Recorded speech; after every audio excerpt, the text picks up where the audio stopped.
Bulletin का आगाज करेंगे और आपको बताएंगे आरजी सेल्स पॉइंट्स नहीं लगा सकते, सरकार खुद आटा फ्लोर मिल्स के गेट से वसूल करे।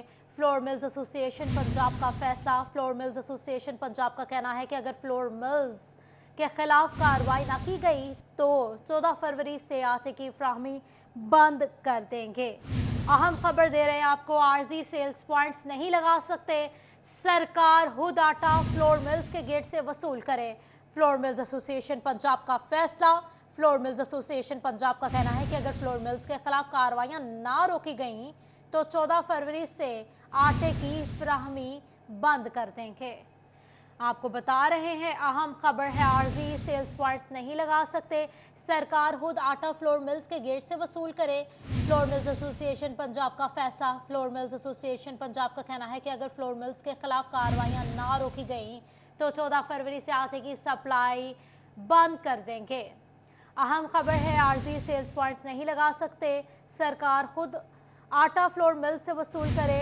ट्रैकिंग पॉइंट्स के लिए सिक्योरिटी इंतजामात सरकार खुद करे। आपको बता रहे हैं, ट्रकिंग पॉइंट्स के लिए सिक्योरिटी इंतजामात सरकार खुद करे, ऐसा कहना है फ्लोर मिल्स एसोसिएशन का। बात कर लेते हैं मोहम्मद रमजान मिर्जा से। बताइएगा रमजान। जी बिल्कुल, चूंकि इस वक्त पंजाब भर में आटे का मसला जो है वो दरपेश है। गो के निगरान हुकूमत के बाद इसकी सप्लाई में कुछ बेहतरी हुई है, लेकिन इसके बावजूद अब मसाइल जो हैं वो एक बार फिर जन्म लेना शुरू कर चुके हैं। पंजाब लेवल की जो एसोसिएशन है उसकी जानिब से एक मौक़िफ़ सामने आया है कि ना सिर्फ जो मिल्स के खिलाफ कार्रवाइयाँ की जा रही हैं, सेक्रेटरी फूड और इसके अलावा ज़िलाई और डिवीजनल इंतजामिया की जानिब से वो कार्रवाइयाँ रोकी जाएँ। इसके अलावा ये भी मौक़िफ़ सामने आया है कि एसोसिएशन जो है वो फ्लोर मिल के गेट तक आटा देने की पाबंद है और गेट से बाहर जो आटा या ट्रकिंग पॉइंट्स हैं उसके लिए इंतजामिया खुद इंतजामात करे, सिक्योरिटी का एहतमाम किया जाए।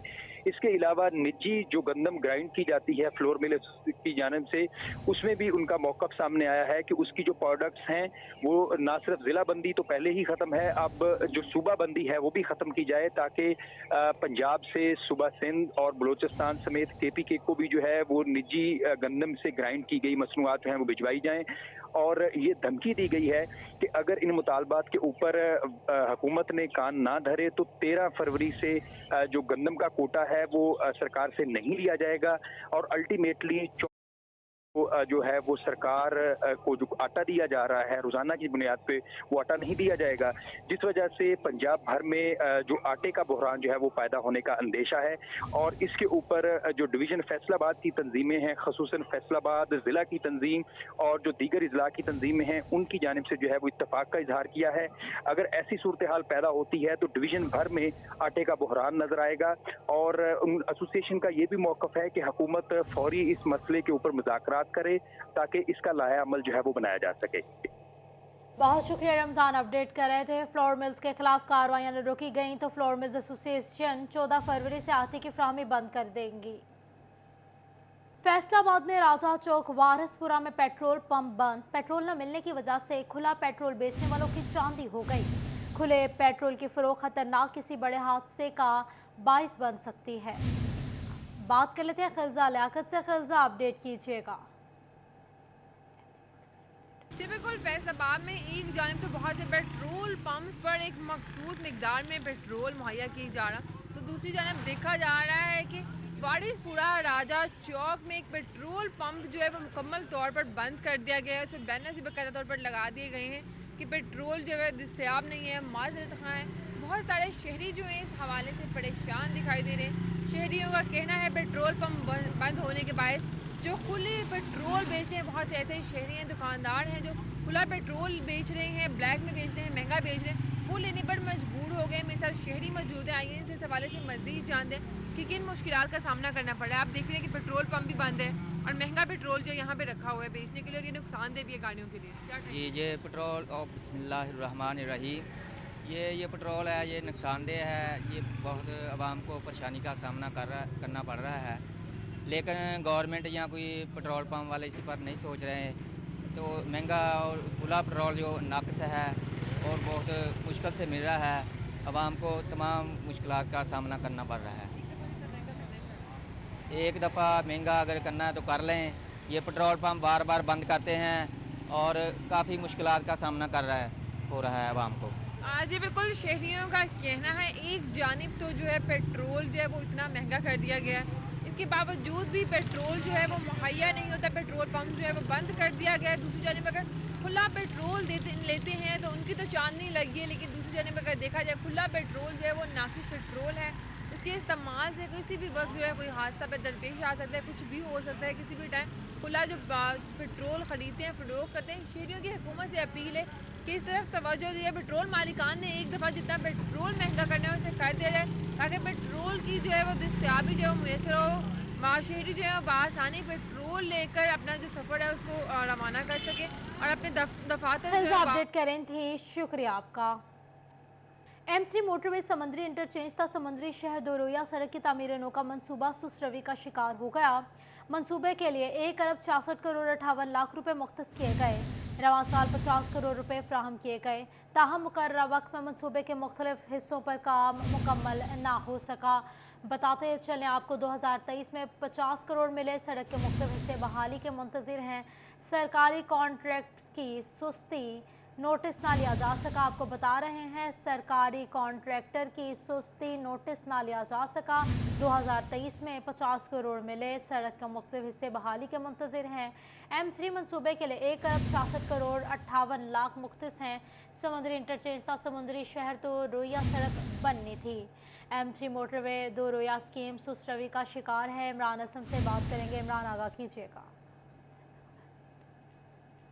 महकमा हाईवे फैसलाबाद की अदम तवज्जो के बायस से M3 मोटरवे इंटरचेंज समुद्री शहर दोरैया रोड की तमीर की जो 9 का मंसूबा है वो इल्तवा का शिकार हो चुका है और स्कीम के हवाले से जो है वो प्लानिंग एंड डेवलपमेंट और CNW की जानब से 1 अरब 65 करोड़ के फंड्स मुख्तस किए गए और माली साल 2023 और 24 के लिए रवां साल 50 करोड़ के अजाफी फंड्स भी दिए गए और जो सूरत हाल है M3 मोटर इंटरचेंज की सड़क के मुख्तलिफ हिस्से जो है वो ताहाल बहाली के मुंतजर हैं और सरकारी कॉन्ट्रैक्टर्स की जानब से जो है वो गफलत बरती गई है। ब्रीफ नोट के मुताबिक जो है वो सरकारी कॉन्ट्रैक्टर्स पाबंद था कि जो माली साल 2023 और 24 में जो है वो मुख्तलिफ हिस्सों में जो है वो काम सर अंजाम देने थे, लेकिन ताहाल साल 2022 के मुख्तलिफ हिस्सों पर भी काम ना हो सका और अभी जो है वो 1 अरब 65 करोड़ के जो फंड्स थे M3 समुद्री इंटरचेंज था समुद्री शहर दोरैया रोड के लिए मुख्तस थे।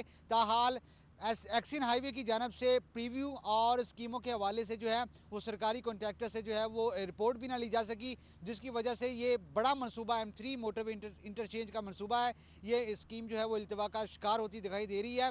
सड़क के मुख्तलिफ जो हिस्से हैं वो बहाली के मुंतजर हैं, फंड्स तो मौजूद है लेकिन सरकारी कॉन्ट्रैक्टर की जानब से फंड्स को यूटिलाइजेशन करते हुए वसाइल खर्च करते हुए जो है वो सड़क के मुख्तलिफ हिस्सों की बहाली ना की जा सकी। इमरान असलम, आप हमारे साथ ही रहिएगा। प्राइस में गफलत, कैटल मार्केट स्कीम और MNW प्लान की अदम दस्तयाबी, ऐसी बिल्डिंग शाहिद महमूद एक्सीएन सारा कमर को खदमात से सरेंडर करने का हुक्म दे दिया। क्या कमिश्नर फैसलाबाद सिलवत सईद ने महकमा CNW को मुरासला लिख दिया। आपको बताते चले प्राइस में गफलत, कैटल मार्केट स्कीम और MNW प्लान की अदम दस्तयाबी, ऐसी बिल्डिंग शाहिद महमूद एक्सीएन सारा कमर को खदमात से सरेंडर करने का हुक्म दे दिया गया। इमरान असम से मजीद बात करेंगे। इमरान, अपडेट कीजिएगा इस हवाले से। जी बिल्कुल, प्राइस में गफलत और कैटल मार्केट की स्कीमों और M&R प्लान की अदम दस्तयाबी पर ऐसी बिल्डिंग शाहिद महमूद एक्सिन सारा कमर को खिदमात से सरेंडर करने के अहकाम दिए गए हैं। कमिश्नर फैसलाबाद सिल्वर सईद ने महकमा CNW को मुरासला लिख दिया है और ऐसी बिल्डिंग शाहिद महमूद और एक्सिन सारा कमर ने प्राइस में गफलत बरती। कमिश्नर फैसलाबाद की जानब से सेक्रेटरी CNW को मुरासला लिखा गया है और मुरासले में कोट किया गया है कि M&R प्लान और कैटल मार्केट स्कीम्स के हवाले से जो है वो तमाम तरह मालूमात जो है वो कमिश्नर ऑफिस को अरसाल नहीं की गई, जिसकी वजह से जो है वो इनको इनकी खिदमात और इनके अहदों से जो है वो सरेंडर करने के अहकाम जारी किए गए हैं। बिल्डर अफसरान की जानब से कोई भी स्कीमों पर जो है वो मुस्बत रवैया नहीं अपनाया गया, जिसकी वजह से जो है वो इन तमाम जो है वो मलहूज बातें रखते हुए फराज में गफलत और कैटल मार्केट की स्कीमों और M&R प्लान की अदम दस्तयाबी पर इंजीनियर शाहिद महमूद और एक्सिन सारा कमर को खिदमात से सरेंडर करने के अहकाम जारी कर दिए गए हैं। जी इमरान असलम अपडेट कर रहे थे, बहुत शुक्रिया आपका। जंग में नए तैनात होने वाले additional deputy commissioner revenue Tariq Bhajji और assistant commissioner city Suhaib Anjum ने अपने ओहदे का चार्ज ले लिया है। दोनों अफसरान ने चार्ज लेकर काम का आगाज शुरू कर दिया है। आपको बताते चले additional deputy commissioner revenue Tariq Bhatti, assistant commissioner city Suhaib Anjum ने अपने ओहदे का चार्ज ले लिया। दोनों अफसरान ने चार्ज लेकर काम का आगाज शुरू कर दिया। Additional deputy commissioner revenue Tariq Bhatti ने चार्ज ले लिया है। बात करेंगे मजीद मोहम्मद रमजान मिर्जा से। बताइएगा रमजान। बिल्कुल, additional deputy commissioner revenue Muzammil Ilyas का यहाँ से तबादला हुआ और assistant commissioner city Dilawar Khan का भी तबादला हुआ, जिनके जाने के बाद ये दोनों जो कलमदान थे वो खाली हो चुके थे और अब नए तैनात होने वाले additional deputy commissioner revenue Tariq Bhatti और assistant commissioner city Suhaib Anjum ने जो है वो चार्ज ले लिया है और उन्होंने अपना कलमदान संभाल के अपनी जिम्मेदारियां अदा करना शुरू कर दी। जी, बहुत शुक्रिया रमजान आगाह करने के लिए। टोबा टैक्सिंग के मोहल्ला मुस्तफ़ाबाद गली नंबर 1 में ज़ेरे ज़मीन बिछी हुई सुई नॉर्दर्न की पाइपलाइन लीक हो गई है। गुज़िश्ता रात से लीक का खराज जारी है। आपको बता रहे हैं इलाका मकीन खौफ व हरास में मुब्तला हो गए। सांस लेने में भी दुश्वारी का सामना होने लगा है। बताते चले आपको टोबा टैक्सिंग के मोहल्ला मुस्तफ़ाबाद गली नंबर 1 में ज़ेरे ज़मीन बिछी हुई सुई गैस नॉर्दर्न की पाइपलाइन लीक हो गई है। बात करेंगे उसामा यासीन से। उसामा अपडेट कीजिएगा। जी बिल्कुल मैं इस टाइम टोबा टैक्सिंग के मोहल्ला मुस्तफ़ाबाद के गली नंबर 1 और 2 में मौजूद हूँ। मेरा कैमरामैन राशिद अनवर अगर आपको दिखा सके कि यहाँ पर गुज़िश्ता रात है, यहाँ पर पाइप की लाइन जो है फट चुकी है, जिसकी वजह से पूरी इलाके में इस टाइम सुई गैस का जो स्मेल फैली हुई, जिसका इलाका मकीन भी परेशान है। उनका ये कहना है कि शिकायत भी लगाई है लेकिन ताहाल अभी तक इसका कोई हल ना हो सका। मेरे साथ इलाका मकीन भी मौजूद हैं। उनका यही कहना है कि इंतज़ामिया जो किसी बड़े साने का मुंतज़र है। आप बताएं कि किन मुश्किलात का सामना और आपके मुतालबात क्या है इस पर? जी, ये कल रात से यहाँ से थोड़ी थोड़ी गैस का खराज शुरू हुआ है। उसी वक्त से महकमा सुई गैस को इसकी कंप्लेन करवाई गई है कि गैस खारिज हो रही है और जिससे सारे मोहल्ले में ऐसे उसकी बू फैल रही है। कोई बड़ा सान्हा हो सकता है, बच्चे छोटे छोटे यहाँ से गुजरते हैं, स्कूल सारे करीब हैं, कोई ऐसी खुदा न खास्ता कोई चिंगारी से कोई आग भड़क उठे तो एक बड़ा सान्हा हो सकता है। लेकिन अभी तक इतना टाइम गुजर गया है, कोई भी महकमा सुई गैस की तरफ से यहाँ ज़िम्मेदार नहीं पहुँचा और ना ही इसको अखराज को बंद किया गया है। हमारा मुतालबा यही है कि इसको फौरी तौर पे बंद किया जाए और इसको मरम्मत करके गैस बहाल की जाए। हाँ जी बिल्कुल, आपने मकीनों की बात सुनी। उनका ये कहना है कि मुतअद्दिद यहाँ पर जो है प्राइवेट स्कूल भी मौजूद हैं, बच्चे जो हैं यहाँ से उसामा अपडेट कर रहे थे। शुक्रिया आपका।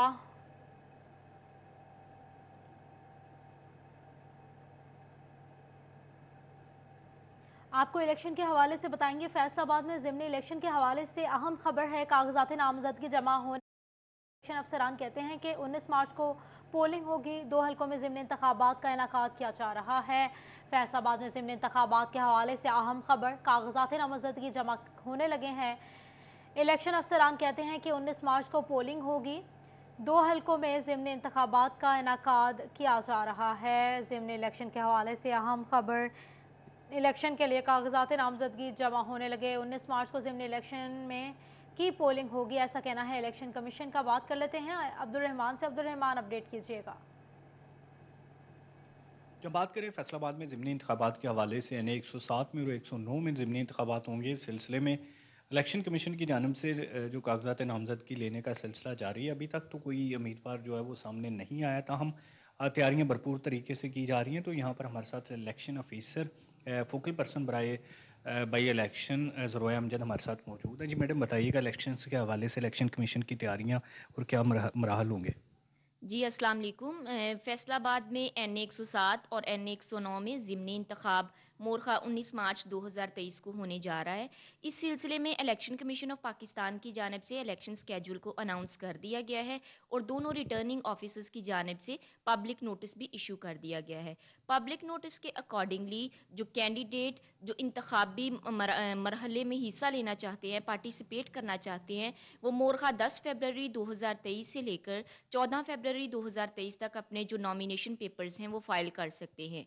15 फरवरी 2023 को रिटर्निंग ऑफिसर्स की जानिब से नॉमिनेटेड कैंडिडेट की जो लिस्ट है वो अवेजा कर दी जाएगी। इसके बाद स्क्रूटनी का अमल होगा। 2 मार्च 2023 को जो उम्मीदवार हैं उनको बहुत शुक्रिया अपडेट करने के लिए। म्यूनसिपल कमेटी जंग को इजाफा मिलने की उम्मीद। डिप्टी कमिश्नर ने महकमा लोकल गवर्नमेंट से फंड्स में इजाफे की इस्तिताह करने की यकीन दहानी करवा दी। फंड्स की कमी के बाद म्यूनसिपल कमेटी की मशीनरी तबाहाली का शिकार है। डेली वेजेस मुलाजमीन को तनख्वाहों की अदायगी में भी ताखीर का सामना है। बात कर लेते हैं अवैस खान से। अवैस, आगाह कीजिएगा। म्यूनसिपल कमेटी जंग में फंड्स की कमी के बायस जो है शदीद हद तक इंतजामी अमूर के अंदर मुश्किलात का सामना है, जहाँ पर मशीनरी जो है वो खराब पड़ी है म्यूनसिपल कमेटी के। वहीं पर डेली वेजेस मुलाजमीन की तनख्वाहें अदा मुश्किलात का सामना करना पड़ा। फंड्स की अदम दस्तियाबी की सूरत हाल के बायस जो है वो चीफ ऑफिसर म्यूनसिपल कमेटी की जानिब से जो है डिप्टी कमिश्नर को आगाह किया गया, जिसके बाद डिप्टी कमिश्नर की जानिब से महकमा लोकल गवर्नमेंट से मजीद फंड्स मंगवाने की जो है इस्तः करने की यकीन दहानी करवाई गई है। और यकीनी तौर पर अगर ये फंड्स मिल जाते हैं तो म्यूनसिपल कमेटी के अहम मसाइल जो है उन पर काबू पाना मुमकिन हो जाएगा। जी अवैस, आप हमारे साथ ही रहिएगा। डिस्ट्रिक्ट अस्पताल जंग की फार्मेसी में बद इंतजामी पर महकमा सेहत का एक्शन। सेक्रेटरी हेल्थ के दौरे के दौरान फार्मेसी में पाई जाने वाली बद इंतजामी पर इंक्वायरी शुरू कर दी गई। इंक्वायरी के लिए CO junior doctor Mushtaq Bashir को मुकर्रर कर दिया गया। बात कर लेते हैं अवैस खान से, ही हमारे साथ मौजूद हैं। अवैस, बताइएगा इस हवाले से भी। बिल्कुल, सेक्रेटरी हेल्थ की जानिब से डीएचक्यू अस्पताल का अचानक जो है वो दौरा किया गया था, जिसमें फार्मेसी डिपार्टमेंट में जो है शदीद हद तक बद इंतजामी की सूरत हाल पाई गई थी। अद्वियात जो है वो फार्मेसी के बाहर जो है मौजूद थी, जबकि फार्मेसी में रैक्स मौजूद होने के बावजूद जो है अद्वियात को ज़मीन पर रखा गया था। यकीनी तौर पर जो है फार्मेसी जो के असूल हैं उसकी खिलाफ वर्जी है इस सूरत हाल के। और इसी के अलावा जो है फार्मेसिस्ट जो वहाँ पे मौजूद थे, उनमें से 8 फार्मासिस्ट में से सिर्फ 2 जो है वो ड्यूटी पर मौजूद थे। सेक्रेटरी हेल्थ की जानिब से सूरत हाल को शदीद तरीन तहफ़्फ़ुज़ात का इज़हार किया गया था और अब जो है बाकायदा तौर पर जो है वो फार्मेसी डिपार्टमेंट के खिलाफ जो है इंक्वायरी का आगाज़ कर दिया गया है। इंक्वायरी ऑफिसर के तौर पर सीओ चुनियोट जो है उनको मुकर्रर किया गया है। स्पेशल सेक्रेटरी जो है सैयद बिलाल हैदर, उनकी जानिब से ये नोटिफिकेशन जारी किया गया, जिसमें जो है वो एडिशनल एमएस हैं और उनके खिलाफ भी जो है इंक्वायरी का अमल मुकम्मल किया जाएगा, जबकि 2 जो सीनियर फार्मासिस्ट हैं उनके खिलाफ भी जो है इंक्वायरी का अमल मुकम्मल किया जाएगा। तमाम तर जो मुलाजमीन हैं उनको 7 यौम में जो है वो शो काज नोटिस का जवाब देने की हिदायत जारी की गई है और इंक्वायरी ऑफिसर को भी हिदायत जारी की गई है कि वो 60 दिनों के अंदर अंदर जो है अपनी इंक्वायरी की फाइंडिंग जो है वो महकमा हेल्थ को भिजवाएंगे। जी बहुत शुक्रिया अवैस अपडेट करने के लिए। चिन्योट में डिस्ट्रिक्ट हेल्थ फैसिलिटेशन कमेटी का इजलास। CEO health authority doctor Mushtaq Bashir ने जिला भर के अफसरान से कारकर्दगी रिपोर्ट वसूल की। बुनियादी मराकज़ सेहत पर गैर हाजिर डॉक्टरों को शोकोज नोटिस जारी कर दिए गए। बात कर लेते हैं वकार घुमन से, अपडेट कीजिएगा। जी CEO district health authority doctor Mushtaq Bashir Akif की ज़ेर सदारत ज़िला भर के जो बुनियादी मराकज़ सेहत हैं उनके इंचार्जेस के साथ मीटिंग हुई है और इस हवाले से उनसे जानते हैं कि क्या कारकर्दगी रही है गुज़श्ता माह जनवरी में। इसी हवाले से जानते हैं डॉक्टर साहब, बुनियादी मराकज़ सेहत पे अभी कुछ ऐसे यूनिट्स हैं जहाँ पे डॉक्टर्स मौजूद नहीं है, चौकीदार मौजूद नहीं है, जच्चा बच्चा का सिस्टम मौजूद नहीं है, किस तरह इसको ऑपरेट किया जा रहा है? जी बिस्मिल्लाहिर्रहमानिर्रहीम। आज जो हमारी ये मंथली रिव्यू मीटिंग हुई है, जो सीईओ कॉन्फ्रेंस के बाद जो हमारी कॉन्फ्रेंस होती है और उसके बाद हम अपने हेल्थ फैसिलिटी इंचार्ज जो हैं बुनियादी मराकज़ सेहत के, रूरल सेंटर के, तहसील अस्पताल, डिस्ट्रिक्ट अस्पताल, उनके इंचार्ज के साथ मीटिंग करते हैं और उनके साथ तमाम जो इंडिकेटर्स हैं 1 बाई 1 डिस्कस करते हैं। उसमें डॉक्टर्स की प्रेजेंस है, उसमें मेडिसिन की अवेलेबिलिटी है, उस पर वहाँ पे हमारे जो इक्विपमेंट हैं वो ठीक हैं, सही काम कर रहे हैं। इसके अलावा जो हमारे वर्टिकल प्रोग्राम है, पोलियो, डेंगू, जो डिलीवरीज हो रही हैं, जो ख़वातीन अल्ट्रासाउंड के एंटीनेटल है, वो सारे इंडिकेटर्स को हमने यहाँ पे जांचा है, लोगों के साथ डिस्कस किया है। तो अल्हम्दुलिल्लाह पिछले महीने भी चिन्योट फर्स्ट था, इस दफ़ा भी चूँकि रैंकिंग तो जारी नहीं की लेकिन हमारे इंडिकेटर बेहतर हैं, सिवाय चंद सेंटर पे जहाँ पे डॉक्टर्स गैर हाज़िर थे या जहाँ पे मेडिसिन अवेलेबल नहीं थी, उनको हमने शो का इशू कर दिया, उनको साथ कैटेगोरिकली इंचार्जेस को बता दिया है कि इन चीज़ों को कैसे रेक्टिफाई करना है। बिल्कुल जी, पूरे ज़िले में बहुत शुक्रिया वकार अपडेट करने के लिए। जंग में डिप्टी कमिश्नर अब्दुल्ला खुरम न्याजी की हिदायत पर सफाई मुहिम जारी है। चीफ ऑफिसर जिला काउंसिल खालिक दाद गड़ा ने मुख्तलिफ शाहराहों का दौरा किया और सफाई की सूरत हाल का जायजा लिया।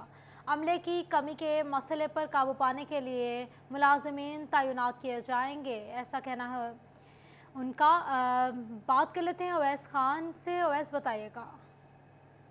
कमिश्नर के अहकामात पर जिला कौंसल और म्यूनसिपल कमेटी की जानिब से मुश्तरका तौर पर सफाई के हवाले से मुहिम शुरू की गई है और इस हवाले से जो है सीईओ जिला कौंसल जो है खालिक दाद गाड़ा, उनकी जानिब से मॉनिटरिंग का अमल भी जारी है। इस हवाले से सीईओ जिला कौंसल जो है खालिक दाद मेरे साथ मौजूद भी हैं, उनसे बात करेंगे। सर बताइएगा शहरियों को सफाई के हवाले से सहूलियात की फराहमी के लिए क्या इकदाम किए जा रहे हैं इस कैंपेन के तहत? जी बिल्कुल, चूँकि सीवरेज और जो है सफाई के मामलात वो जंग में काफ़ी ख़राब थे, तो इस चीज़ को देखते हुए पंजाब गवर्नमेंट की डायरेक्शन पे जो है वो एमसी और डिस्ट्रिक्ट काउंसिल ने जॉइंटली जो है वो इसके ऊपर काम स्टार्ट किया है। और अब हम जो पहले मेन रोड्स को जो है वो फोकस कर रहे हैं, उसमें जो है वो जो प्लांट्स हैं उनको पानी भी लगाया जा रहा है। उसके अलावा जितने भी जो मीडियंस हैं उनकी सफाई हो रही है, रोड्स के ऊपर की जा रही है सफाई, और सॉलिड वेस्ट जहाँ जहाँ पे पड़ी हुई है उसको उठाया जा रहा है। और ये इंशाल्लाह ताला रेगुलर बेसिस पे जो है ना इसको जारी रखा जाएगा, ताकि हम जंग शहर को जो है वो साफ़ सुथरा बना सकें। तो ये बताइएगा, अमले की कमी के हवाले से भी मसाइल का सामना करना पड़ा, उसको कैटर करने के लिए क्या इकदाम किए? जी बिल्कुल, स्टाफ की शॉर्टेज है, उसमें फिर हम ये सरेदस्त ये कर रहे हैं कि एक तो डेली वेजेस पे जितने बंदे हम अरेंज कर सकते हैं उनको करके एंगेज किया जा रहा है, बाकी जो परमानेंट स्टाफ है उसको एंगेज करके उनकी ड्यूटी टाइमिंग बढ़ा के, और इस तरीके से जो है और मशीनरी जितनी अवेलेबल है उसको यूटिलाइज करके, ताकि हम इसको बेहतर बहुत तरीके से शुक्रिया अपडेट करने के लिए।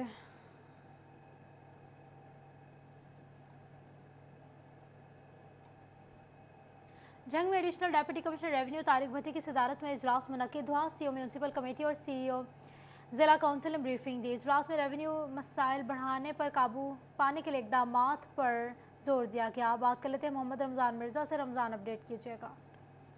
तो नए तैनात होने वाले additional deputy commissioner revenue Tariq Bhatti की जानिब से आज जो है वो इजलास लिया गया है, और इसमें ज़िला काउंसिल और इसके साथ साथ म्यूनसिपल कमेटी के सीईओज़ की जानिब से ब्रीफिंग देते हुए बताया गया कि कौन कौन से इलाके जो हैं वो उनके ज़ेर इंतज़ाम हैं और वहाँ पर मजमूई तौर पर सूरत हाल क्या है। इसके साथ साथ ज़िला काउंसिल और म्यूनसिपल कमेटी के पास जो मजमूई तौर पर वसाइल हैं उनके ऊपर भी ब्रीफिंग दी गई है। और इस वक्त जो साफ़ सुथरा जंग के नाम से एक मुहिम चल रही है उस पर भी ब्रीफिंग देते हुए बताया है कि ज़िला काउंसिल और म्यूनसिपल कमेटी जो है वो बाहमी ताउन के साथ जो है वो शहर भर की सफाई के अंदर जो हैं वो अपने इंतज़ामात को मुकम्मल करते हुए सफाई का काम जो है वो जारी है। कई साल पुराना कचरा जो कि कोने खुदरों में मौजूद था, सड़कों के किनारों के ऊपर मौजूद था, उसकी सफाई के लिए इकदाम उठाए जा रहे हैं। और दोनों महकमे जो हैं वो इस वक्त जंग की बेहतर तशख़्ख़ुस के लिए जो है वो कोशा हैं। इस मौका पर एडिशनल डिप्टी कमिश्नर रेवेन्यू ये हिदायत की कि इस बात को यकीनी बनाया जाए कि जो भी मुतलका इलाके जिन जिन हिस्सों के अंदर जो है वो तकसीम हैं उनकी सफाई का जो है वो मुतलका इदारा जो है वो ज़िम्मेदार है। और सीवरेज के मसाइल को भी जो है उन्होंने कहा है कि तरजीही बुनियादों पर हल किया जाए। और उनका ये भी कहना था कि वसाइल और जो पास मशीनरी है उसको चालू हालत में रखा जाए, क्योंकि आने वाले दिनों के अंदर। बहुत शुक्रिया रमज़ान, अपडेट करने के लिए।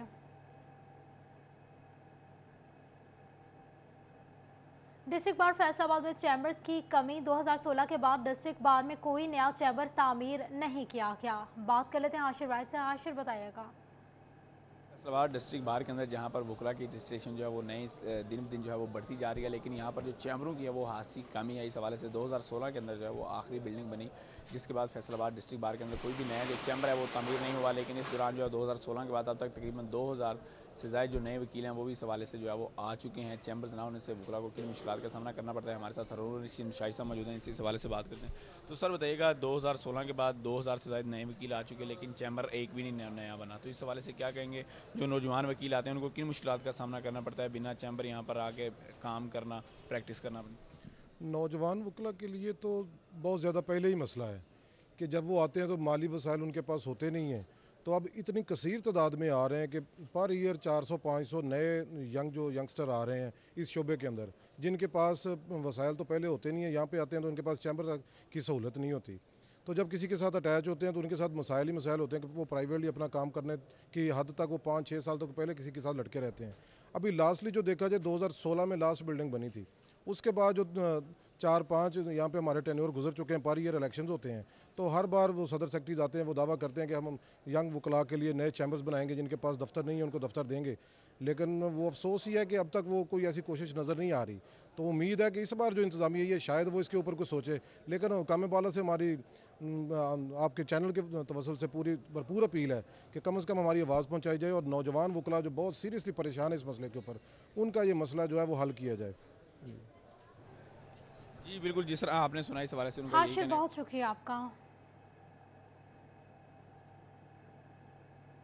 20 साला मास्टर प्लान और अर्बन प्लान की खिलाफवर्जी करने वाली 20 हाउसिंग कॉलोनियों को नोटिस जारी कर दिए गए हैं। बात कर लेते हैं वकास बेग से। बताइएगा वकास।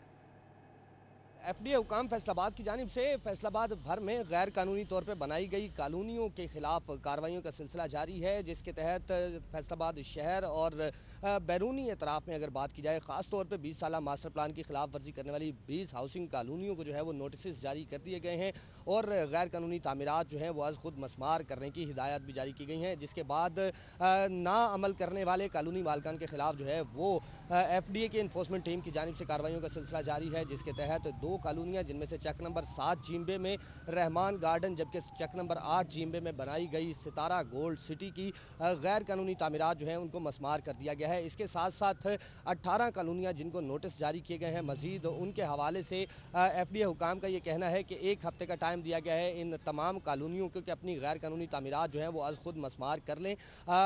बसूरत दीगर जो है मजीद कार्रवाई जो है एफडीए इन्फोर्समेंट टीम की जानिब से की जाएगी और तमाम तर गैर कानूनी तामीरात जो हैं, जिसमें ना सिर्फ उनके दफातर जो हैं उनको गिराया जाएगा, बल्कि इसके साथ साथ जो तामीरात की गई हैं, जिसमें सड़कें हैं, सीवरेज का निज़ाम है, इसके अलावा कॉलोनी की चारदीवारी जो है उसको भी मस्मार करते हुए तमाम तर मटीरियल जो है वो भी बहाके सरकार जब्त किया जाएगा। इस हवाले से जारी करदा बहुत शुक्रिया वकास अपडेट करने के लिए।